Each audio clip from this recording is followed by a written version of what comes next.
మహిళలకు వచ్చే క్యాన్సర్ విషయానికి వస్తే ఆల్మోస్ట్ 2022లో ఆల్మోస్ట్ 27% బ్రెస్ట్ క్యాన్సర్, 18% సర్వైకల్ అంటున్నాం కదా. సో స్క్రీనింగ్ విషయానికి వస్తే అంటే మనం ఈ మ్యామోగ్రామ్ కానీ ఈ మధ్య జరుగుతున్నవి, అదే రకంగా ఇప్పుడు పాప్స్మియర్ టెస్ట్ కానీ ఈ మధ్య మాత్రమే, అది కూడా సిటీలో కొద్ది జరుగుతుంది.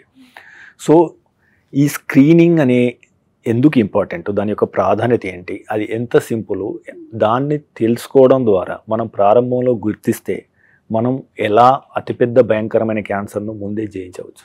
లక్కీలీ మహిళలకి స్క్రీనింగ్ అన్నది వెరీ మచ్ అవైలబుల్ అనమాట. Both cervix cancer, breast cancer, 2 cancers ఉన్నాయి. రెండిటికి screening tests are available. Screening చేసినందువల్ల సర్విక్స్ క్యాన్సర్ అసలు రాకుండానే చూసుకోవచ్చు మనం.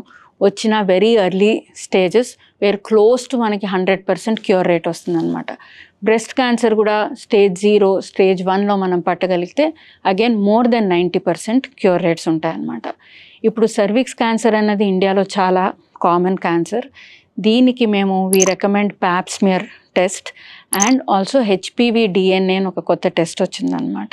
సో ఈ HPV DNA plus Pap smear once in 5 years చేసుకుంటే వీ కెన్ డిటెక్ట్, ఒకవేళ సర్విక్స్ క్యాన్సర్ ఉన్నా కూడా ఎర్లీ స్టేజెస్లో మనం డిటెక్ట్ చేయడానికి అవుతుంది.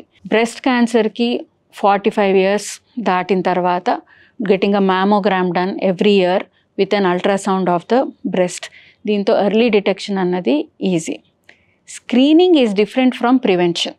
ఓకే, స్క్రీనింగ్ అంటే ఎర్లీ స్టేజెస్లో తెలుసుకోవడము, దానికి ట్రీట్మెంట్ వెంటనే ఇవ్వడము, అలా మనకి క్యూర్ రేట్స్ అయి ఉంటాయన్నమాట. 62 లక్షల మంది ప్రజల్లో మెడ్ప్లస్ బ్రాండ్ మెడిసిన్స్ కి మారడం వలన 915 కోట్ల రూపాయలు సేవ్ చేసుకున్నారు. అదే మెడిసిన్స్ అదే క్వాలిటీతో 50 to 80% డిస్కౌంట్లు.